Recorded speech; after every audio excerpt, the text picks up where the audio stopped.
اور ہم نے قرآن کو سمجھنے کے لیے آسان کر دیا ہے،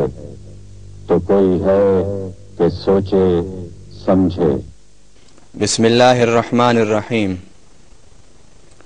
قرآن حکیم اور ہماری زندگی کے حوالے سے تفسیر قرآن کے آج کے پروگرام میں ہم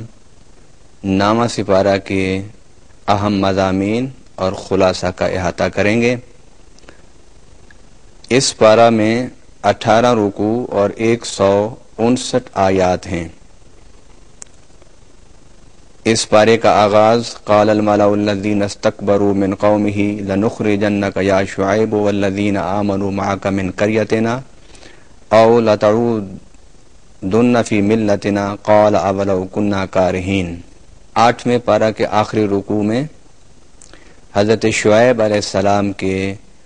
واقعے کو اللہ تعالی نے بیان فرمایا،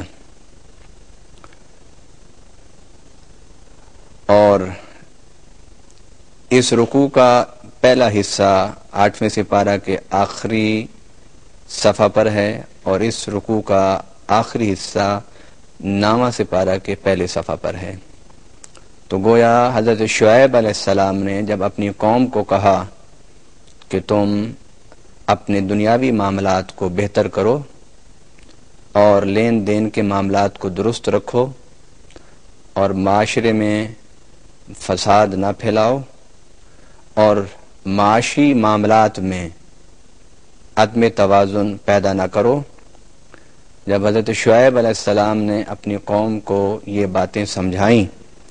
تو ان کی قوم نے ان کی بات کو قبول کرنے کی بجائے انہیں مجبور کرنا شروع کر دیا کہ وہ اپنے اس کام کو چھوڑ دیں اور پہلے کی طرح خاموش ہو جائیں،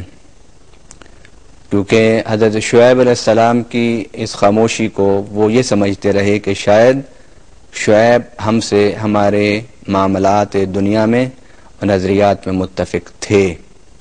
جبکہ حضرت شعیب علیہ السلام نے صراحتاً کبھی بھی ان کے کسی بھی معاملے کی نہ توثیق کی اور نہ کبھی تردید کی۔ لیکن جب اللہ تعالیٰ نے انہیں مقام نبوت اور مقام رسالت پر بٹھایا تو آپ نے انہیں اس کاموں سے روکا۔ نتیجہ یہ ہوا کہ قوم آپ کی مخالف ہوتی گئی اور سرکشی اور بغاوت میں آگے بڑھتی گئی۔ اس کا نتیجہ یہ ہوا کہ جب حضرت شعیب علیہ السلام انہیں سمجھاتے رہے اور وہ سرکشی اور بغاوت میں آگے بڑھتے رہے تو رب کے عذاب نے ان کا تعاقب شروع کر دیا، اس لیے کہ جب پیغمبر کی دعوت کو مسلسل بغاوت و سرکشی کی نیت کے ساتھ مسترد کیا جاتا رہے تو پھر اللہ کا عذاب یقینی ہو جاتا ہے۔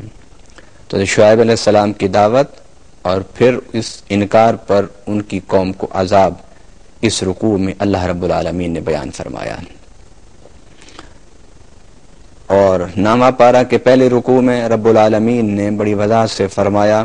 وَلَوْ أَنَّ أَهْلَ الْقُرَىٰ آمَنُوا وَاتَّقَوْا لَفَتَحْنَا عَلَيْهِمْ بَرَكَاتٍ مِّنَ السَّمَاءِ، کہ اگر اہل قریہ ایمان کا راستہ اور تقوی کا راستہ اختیار کریں تو ہم آسمان سے برکت کے دروازے ان پر کھول دیں گے۔ گویا اللہ تعالیٰ کی اطاعت، اللہ کی بندگی، اللہ کا تقوی در حقیقت یہی کامیابی کی ضمانت اور کامیابی کی نشانی ہے، مگر اس کی خبر وہی لوگ دیتے ہیں جنہیں ہم رسول اور نبی کہتے ہیں، کیونکہ ہمارے پاس اللہ کی بات پہنچنے کا کوئی اور ذریعہ نہیں ہے صرف نبوت و رسالت کے۔ گویا دوسرے رکوع میں رب العالمین نے اس بات کی واضح الفاظ میں صراحت فرما دی کہ اگر اہل بستی، اہل قریہ یعنی زمین والے تقوی، ایمان کے راستے کو اختیار کریں گے تو رب العالمین ان پر برکتوں کے دروازے کھول دے گا، اور اگر وہ سرکشی کا راستہ اختیار کریں گے تو ان پر اللہ تعالی عذاب کے راستے کھول دے گا۔ دوسرے رکوع میں رب العالمین نے حضرت موسیٰ کی گفتگو جو فرعون کے دربار میں آپ نے کی وہ بیان کی۔ وقال موسیٰ یا فرعون انی رسول من رب العالمین، حضرت موسیٰ علیہ السلام نے دربار فرعون میں کہا کہ اے فرعون، میں رب العالمین کا رسول ہوں، حقیق علی اللہ اقول علی اللہ الا الحق قد جئتکم ببینۃ من ربکم فارسل معی بنی اسرائیل، حقیقی بات ہے، سچی بات ہے، پکی بات ہے کہ میں بحیثیت ایک نبی اور رسول ہونے کے کوئی بات اللہ پر ایسی نہیں کہوں گا جو اللہ نے مجھے نہیں کی۔ میں تیرے پاس کھلی نشانیاں لے کر آیا ہوں اور تجھے کہہ رہا ہوں کہ یہ جو مظلوم قوم بنی اسرائیل تیرے جبر و تسلط میں صدیوں سے پس رہی ہے، اسے رہا کر کے میرے ساتھ بھیج دے۔ فرعون نے کہا ان کنتا جئت بآیۃ ان کنت من الصادقین، اگر تیرے پاس کوئی نشانی ہے تو فأت بہا ان کنت من الصادقین، تو وہ نشانی لا اگر تو سچا ہے۔ تو حضرت موسیٰ علیہ السلام نے فألقى عصاه فإذا هي ثعبان مبین ونزع یدہ، تو آپ نے دو نشانیاں اس کو دکھائیں، ایک یہ کہ آپ نے جب اپنا عصا لاٹھی پھینکی تو وہ واضح سانپ بن گیا، اور دوسرا آپ نے اپنا چبکتا ہوا ہاتھ اسے دکھایا۔ اب فرعون اور اس کے جو سردار تھے انہوں نے حضرت موسیٰ علیہ السلام کی بات کو ماننے کی بجائے ان کے مقابلہ کا سوچا، اور دربار فرعون لگ گیا۔ فرعون نے اپنی جادوگروں کو، اپنے وزیروں کو، مشیروں کو بلا لیا، اور حضرت موسیٰ علیہ السلام بھی تشریف لے آئے۔ اب جب سب اکٹھے ہو گئے تو قال یا موسیٰ اما ان تلقی و اما ان نکون نحن الملقین، کہ تو اپنے عصا کو پھینکتا ہے یا ہم اپنی اشیاء کو پھینکیں جادو کی۔ تو حضرت موسیٰ علیہ السلام نے کہا قال القوا، کہ تم پھینکو۔